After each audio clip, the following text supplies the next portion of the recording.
नमस्कार, good morning. मैं हूं आपके साथ प्रियंका शर्मा। सुबह के 10 बज चुके हैं। जी न्यूज में आप सभी का स्वागत है। आप हमारे पीछे देख रहे हैं 20 साल के मिशन के बाद नतीजा 0 रहा, जिसी पर हम चर्चा करेंगे। लेकिन उससे पहले एक बड़ी खबर आपको बता दें, अफगानिस्तान में लादेन का सुरक्षा इंचार्ज देखा गया।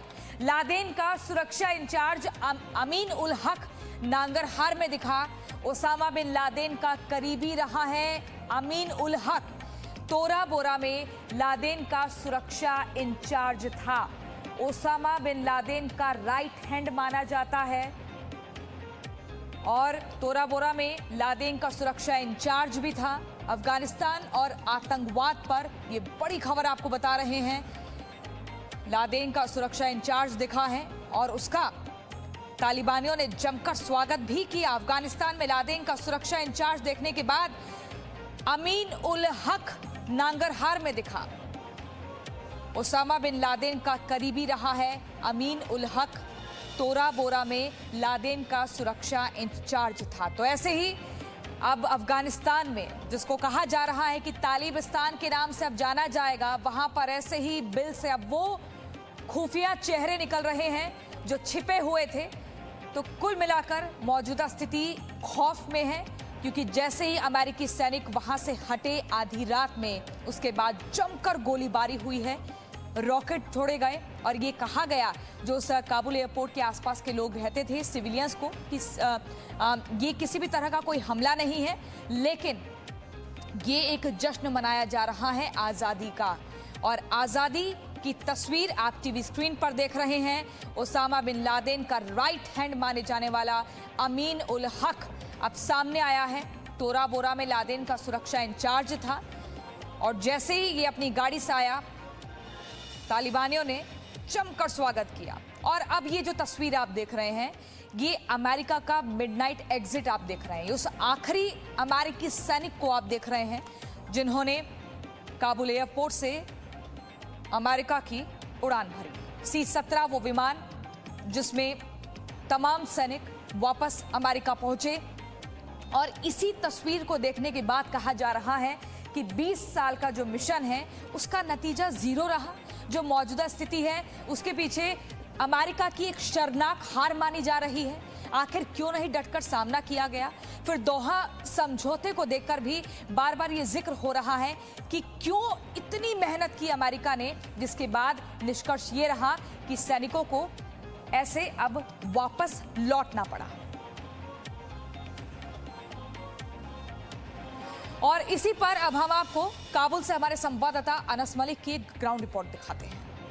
अमेरिका की जानिब से ट्रूप विड्रॉल जो है वो मुकम्मल हो चुका है और उसके साथ अमेरिका की सबसे लंबी और तवील जंग अफ़गानिस्तान में ख़त्म हो चुकी है। आज रात 12 बजे जो है वो अलग सुबह जो है वो आखिरी जहाज़ जो है वो काबुल एयरपोर्ट की मिलिट्री साइड से उसने टेक ऑफ किया।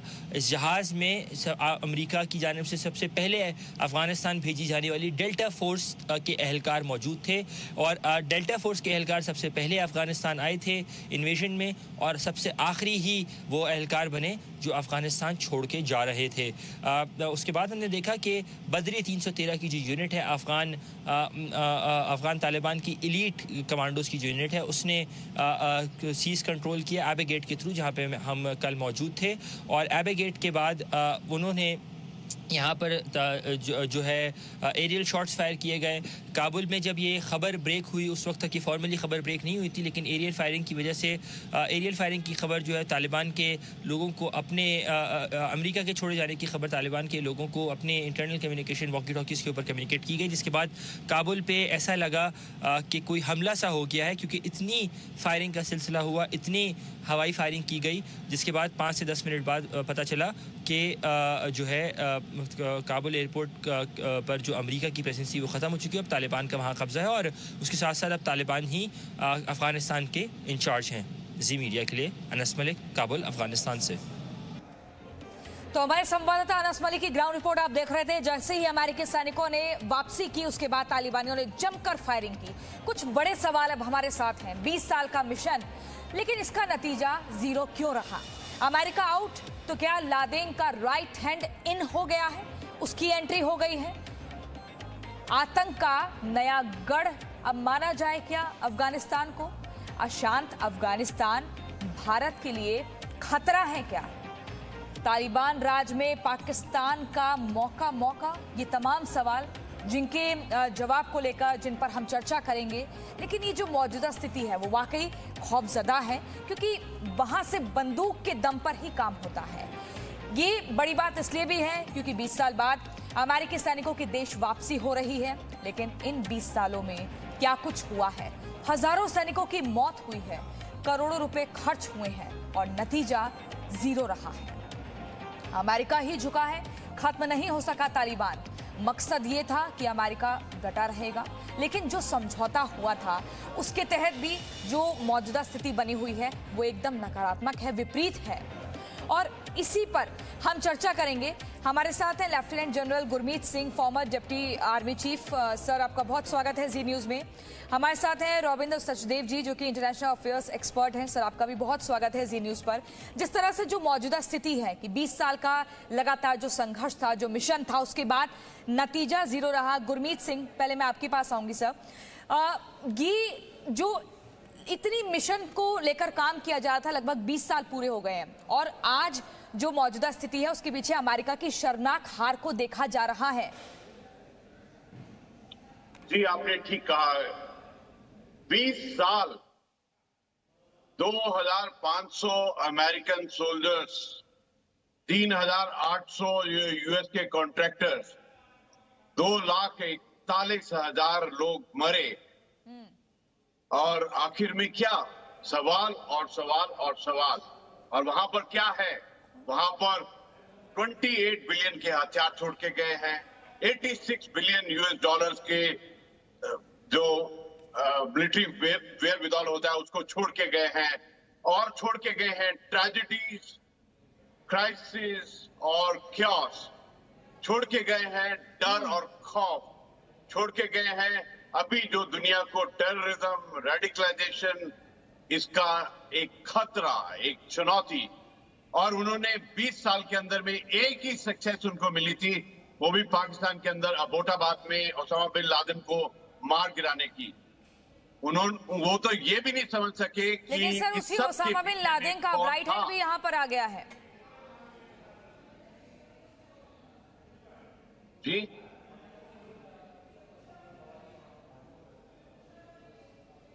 आपको आवाज मिल रही है गुरमीत जी? जी जी जी जी जी, उसी ओसामा बिन लादेन जिसका आप जिक्र कर रहे हैं उसका राइट हैंड भी आ गया है। बीते दिन हमने तस्वीरें देखी और वहां पर तालिबानी जमकर सेल्फी भी ले रहे हैं और ऐसे स्वागत कर रहे हैं जैसे न जाने कौन सी शख्सियत वहां पर आ गई हो जिसका बेसब्री से इंतजार कर रहे थे। जी, आपने बिल्कुल ठीक कहा। देखिए, जो ओसामा बिन लादेन का जो क्लोजेस्ट एड था वो भी आ गया है, वो भी अभी कंधार में पहुंच गया है, स्वागत हो गया है। मसूद अजहर भी कंधार में पहुंच गया है और जो इस्लामिक स्टेट खोरासन के जो अहंगर हैं उनकी भी शक्ल दिखाई देगी। बिल्कुल।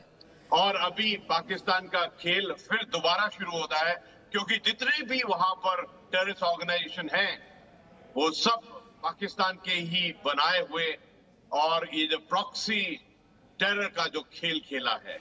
लेकिन अमेरिका को आखिर तक ये समझ में नहीं आया कि इसके पीछे में कौन था। ठीक है, हमारे साथ कर्नल अनुराग शुक्ला जी भी जुड़ गए हैं, जो कि रिटायर्ड रक्षा विशेषज्ञ हैं। सर, आपका बहुत स्वागत है जी न्यूज़ पर। आपसे भी हम सवाल लेंगे, लेकिन पहले रविंद्र सचदेव जी आपके पास आते हुए, अगर हम देखें अमेरिका अफगानिस्तान में अमेरिका के जो 20 साल ये बीते हैं उसमें क्या कुछ पाया और खोया है। खैर, नतीजा तो जीरो रहा है, लेकिन नुकसान क्या रहा एक बार फिर से हम बता देते हैं अपने दर्शकों को भी। 2461 अमेरिकी सैनिकों की मौत हो जाती है, 20,000 से ज्यादा अमेरिकी सैनिक घायल हो जाते हैं, 74 लाख करोड़ रुपए खर्च होता है। सोचिए कितना बड़ा अमाउंट है। 450 ब्रिटेन के सैनिकों की मौत हो जाती है और 60,000 से ज्यादा अफगान सैनिकों की भी मौत होती है, और उसके बाद भी नतीजा एकदम शून्य। किसी जख्म को जो नासूर बना देते हैं वो स्थिति अमेरिका ने कर दी है।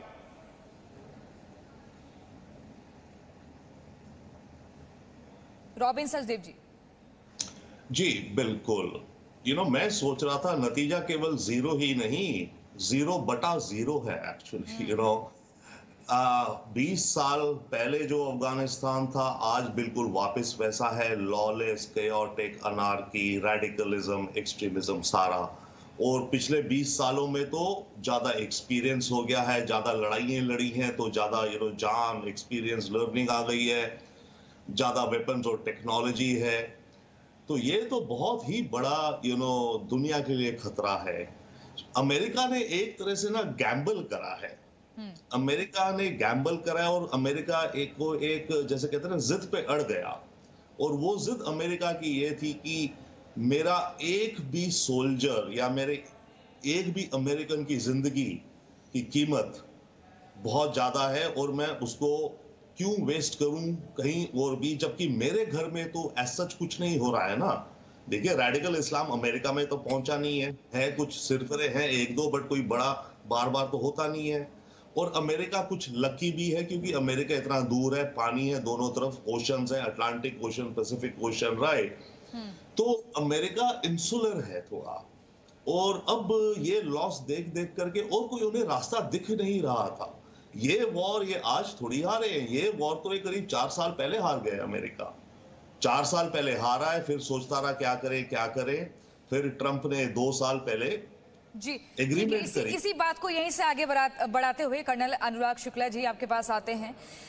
हम दोहा समझौते का भी जिक्र करेंगे, लेकिन पहले हम यूएनएससी की बात कर लेते हैं। वहां पर जो प्रस्ताव पारित हुआ जिसमें चीन और रूस की अनुपस्थिति थी, लेकिन वहां पर जो मुख्य तौर पर जिक्र हुआ कि डराने का काम नहीं होगा, हमलों को उनकी साजिश रचने का काम नहीं होगा, किसी आतंकी को पनाह यहाँ पर नहीं दी जाएगी। लेकिन इन सब चीजों का जिक्र तो हुआ, लेकिन इसके बाद तालिबानियों पर भरोसा क्या करना चाहिए? क्योंकि हम देख रहे हैं नरसंहार की भी तस्वीर सामने आई है, किस कदर उन्होंने 14 लोगों को लगातार गोलियों से भूनते चले गए।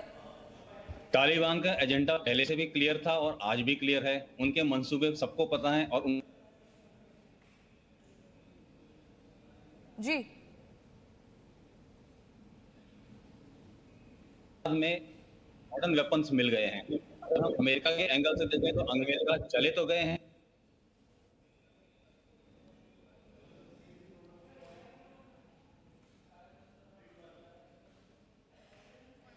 जी सर, कुछ तकनीकी दिक्कत आ रही है, इसको दुरुस्त कराते हैं, आपके पास फिर से आएंगे और यहीं से बात को आगे बढ़ाएंगे। लेकिन सर आपको आवाज मिल रही है?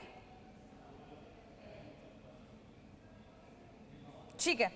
गुरमीत सिंह जी, आप ही से इस बात को अब आगे ले जाते हैं। यूएनएससी में जो प्रस्ताव पारित हुआ है उसमें सीधे तौर पर है कि अगर तालिबानी किसी भी तरह की आतंकी गतिविधि को अंजाम ना दें, हमला ना करें, किसी साजिश को, किसी देश को नुकसान पहुंचाने का काम ना करें, तो फिर समझा जा सकता है। लेकिन मौजूदा स्थिति में क्या लगता है कि तालिबानियों पर भरोसा किया जाए?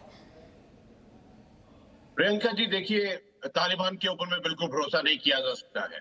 जो पिछले कुछ दिन देखे हैं, जो काबुल एयरपोर्ट के दृश्य देखे हैं, तो पता चलता है कि उनका क्या कंट्रोल है और कितने ज्यादा वहां पे टेररिस्ट ग्रुप्स हैं।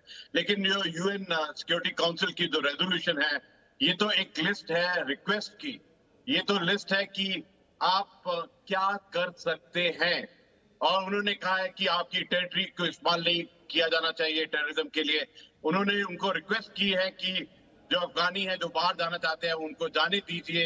उन्होंने कहा है कि ह्यूमैनिटेरियन जो एफर्ट है उनको अंदर में आने दीजिए और ह्यूमन राइट और वुमेन और चिल्ड्रन की देखभाल कीजिए। और उन्होंने ये भी अपनी तरफ से डिमांड किया है कि किसी भी टेररिज्म को या टेररिस्ट ग्रुप को बना नहीं देंगे।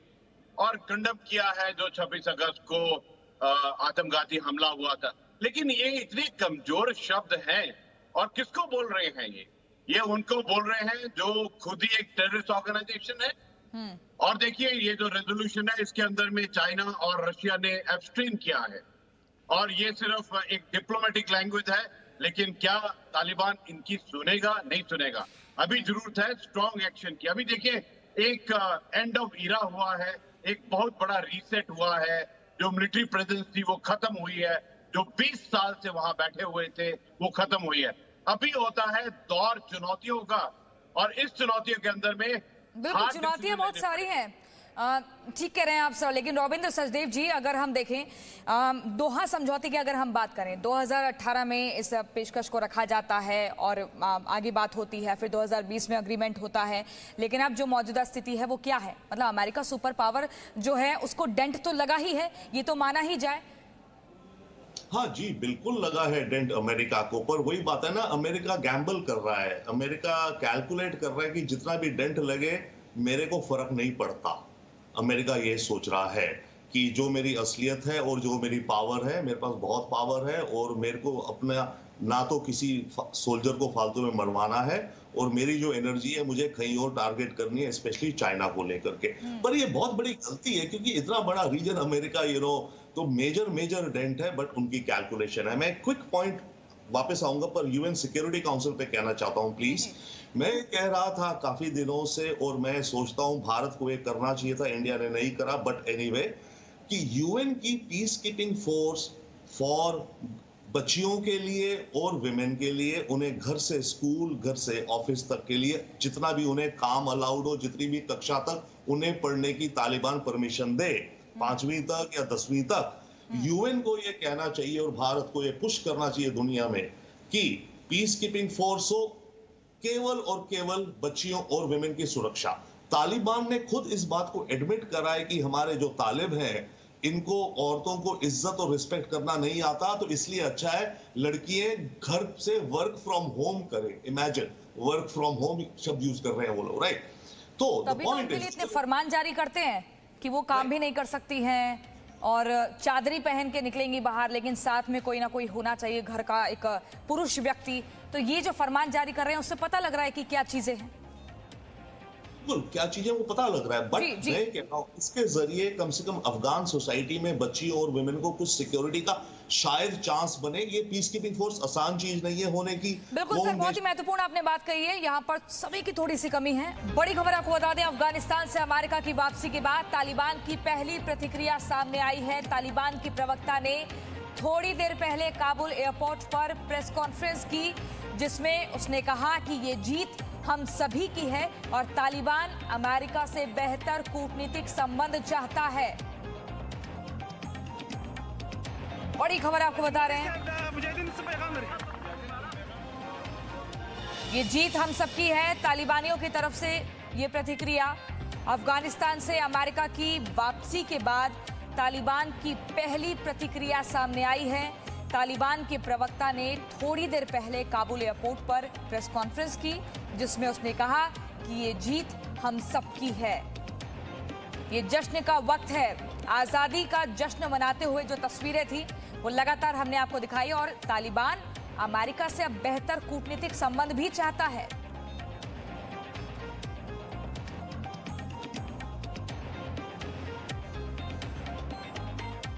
और इसी पर हम करेंगे अब आगे चर्चा। हमारे साथ हैं रविंद्र सचदेव जी, जो कि अंतर्राष्ट्रीय मामलों के जानकार हैं, और कर्नल अनुराग शुक्ला जी, जो कि रिटायर्ड रक्षा विशेषज्ञ हैं। सबसे पहले अनुराग शुक्ला जी, आपके पास आते हुए अभी की जो प्रतिक्रिया है आपने भी सुनी, हम लगातार बता रहे हैं, बड़ी खबर है। अब तालिबान का कहना है कि हम अमेरिका के साथ कूटनीतिक संबंध चाहते हैं, बेहतर संबंध हो। बिल्कुल सही सोच है उनकी। इस समय उनकी पावर का काफी ज्यादा वृद्धि हुई है अपने देश में और ये उन्होंने विजय का ऐलान किया है। और अमेरिका के एग्जिट के बाद जो एक 20 साल पहले कैंपेन शुरू किया गया था, वो कैंपेन आज खत्म हो गया है। और इसका सबसे बड़ा परिणाम ये हुआ है कि जिस तालिबान से पूरे वर्ल्ड में माना जाता था कि टेररिस्ट ऑर्गेनाइजेशन है, आज वो एक बहुत ही मजबूत ऑर्गेनाइजेशन होके उभरा है। अगर हम आंकड़ों पे जाएं तो तकरीबन उनकी वर्ल्ड के सबसे बेस्ट हथियार जो अमेरिका के पास हुआ करते थे, आज वो तालिबान के पास हैं। और ये एक बहुत बड़ी मात्रा में उनके पास हथियार आ गए हैं, बड़े बड़े वेपन्स आ गए हैं, आर्टिलरी वेपन्स आ गए हैं, उनके पास हेलीकॉप्टर हैं, उनके पास कसीना और अलग अलग तरह के हवाई जहाज आ गए हैं, जिससे कि बहुत रह गए हैं वहां पर। यस, जो उड़ते हुए देखे गए हैं। कल ब्लैक होल का एक वीडियो आया था जिसमें उन्होंने दिखाया था कि काबुल के ऊपर एक ब्लैक हॉक उड़ रहा था। तो इस बात से हमें ये पता चलता है कि इस समय तालिबान एक बहुत मजबूत शक्ति बन चुका है। लेकिन ये एक आधी चीज है, सामान आ जाने से ही ये कोई शक्ति मजबूत नहीं हो जाती। उसको लॉजिस्टिक सपोर्ट चाहिए होता है, उसको मेंटेन करने के लिए एक पीछे से सेटअप चाहिए होता है। इसीलिए वो अमेरिका पे आत्मनिर्भर है, क्योंकि इनकी तो स्पेशल ट्रेनिंग होती है। यस बिल्कुल, लेकिन ऑपरेट हो सकता है ये सीख लें, लेकिन उनको मेंटेन करने के लिए आज भी उन्हें अमेरिका के ऊपर आश्रित हैं। और ये बात अमेरिका भी जानता है कि सिर्फ हथियार ले लेने से और कोई हवाई जहाज ले लेने से उसको यूज कर नहीं पाएंगे, क्योंकि जब तक उसको पीछे से सपोर्ट नहीं मिलेगा। और इसी चीज को ध्यान में रखते हुए तालिबान ने ये एक स्टेटमेंट जारी किया है, जिससे कि वो अपने दुश्मन यानी अमेरिका से, जिससे वो 20 साल से लड़ रहे थे, आज वो उनसे जी रविंद्र सचदेव जी, कूटनीतिक संबंध बेहतर कैसे होंगे? आप पूरा एकदम खौफ का माहौल बना रहे हैं, कभी भी हमला कर दे रहे हैं वहां पर। इसके अलावा इतना डर, इतना ऐसा माहौल कि अगर स्टूडियो में भी हम देख रहे हैं तो एक एंकर के पीछे भी इतने सारे लोग होंगे जो कि बंदूक के साथ ही खड़े रहते हैं। ऐसे में कैसे संबंध बेहतर होंगे? कैसे और बाकी देश भरोसा करेंगे कि तालिबान सुधर रहा है या सुधरने की मंशा रखता है? सुधर कितना रहा है वो तो उसके एक्शंस दिखाएंगे और दुनिया एक्शंस उसके देखेगी, परंतु डायलॉग होगा, होना पड़ेगा। दुनिया को तालिबान के साथ डायलॉग करना पड़ेगा। बेसिक क्वेश्चन आ जाएगा कि ये किस तरह की रूल अपने देश में चालू करते हैं, क्या अलाउड है, क्या नहीं अलाउड है, कैसी पनिशमेंट्स हैं। बहुत ही क्रूर पनिशमेंट्स हैं। देखिए, कोई आपने करा इनको डेथ सेंटेंस देना है, पत्थर मार मार के मारा जाएगा या फांसी पे लटकाया जाएगा। सोसाइटीज में फांसी लटकाते हैं, कहते हैं हम पत्थर से मार के डेथ सेंटेंस देते हैं। दुनिया किस लेवल पर इनके साथ को एग्जिस्ट करने की सिचुएशन में आएगी? वन, और वो आएगी क्योंकि इनको मदद चाहिए, इनको पैसे की फाइनेंशियल एड चाहिए। भूखमरी हो रही है, स्टारवेशन हो रहा है। WHO ने कल ही एक प्लेन इमरजेंसी मेडिसिन का भेजा है। तो अगर यहाँ पर खाना नहीं होगा, ओके, तो लोग सड़कों पे आके इन तालिबान को ही मार देंगे, राइट? तो तालिबान को खुद भी समझ आता है। चाहे एक बात याद रखनी चाहिए, ये लोग तो वैसे हैं जो सूखी घास खाकर जी लेंगे, बदलेंगे नहीं। नॉर्थ कोरिया का एग्जांपल देखिए, बदलते नहीं है, चाहे घास खा कर मर रहे हैं वहां पर लोग, राइट? तो ये भी उसी फितरत के लोग हैं, तो ये भी करेंगे। बट चांस ये है कि दुनिया ने जो इनको मदद देनी है, इनका पैसा ब्लॉक हो गया है करीब $10 बिलियन IMF के जरिए। जो दुनिया ह्यूमैनिटेरियन मदद देगी, चैरिटीज मदद करेंगे, इनको भूल जाओ ह्यूमैनिटेरियन के लिए, राइट? वो मदद रोकी जाए और इनसे बोला जाए हम आपको मदद देंगे पर आप कुछ सुधरो। ये डायलॉग होगा दुनिया में, आप कुछ सुधरो। आप बच्चियों को कब कितने तक पढ़ने दोगे, कौन सी क्लास तक? वो कह रहे कहेंगे भी उस डायलॉग के बीच में कि हाँ हम सुधर रहे हैं, हम अब बेहतर रणनीति चाहेंगे, हम अंतर्राष्ट्रीय स्तर पर शांति चाहते हैं। तो भरोसा कौन करेगा? क्योंकि जो इनकी जी आप कर क्या सकते हैं? उसके अलावा आप क्या कर सकते हैं? ठीक है, भरोसा तो हम अभी भी नहीं कर रहे, पर हम कम से कम इनको पुश तो कर सकते हैं कि अफगान सोसाइटी में जो इस्लाम आए वो एक्सट्रीमिज्म -100 का ना हो, -70 का ही आ जाए। बच्चियों को 5वीं तक ही पढ़ने दें, 10वीं तक, जितना दुनिया फोर्स कर सके। इस्लाम को, कट्टर इस्लाम को थोड़ा सा रिफॉर्म करने का शायद अभी स्कोप भी है। मैं मानता हूं कि ठीक है, इसी बात को आगे ले जाते हैं। कर्नल अनुराग शुक्ला जी, जिस तरीके से जो मौजूदा स्थिति है, हम ये देखें कि तालिबान राज में पाकिस्तान को मौका, क्योंकि पाकिस्तान NSA की तरफ से ये कहा गया था कि 9/11 का जो मामला है वो रिपीट हो सकता है। Presenting B News app available on Google Play and App Store. Download it now.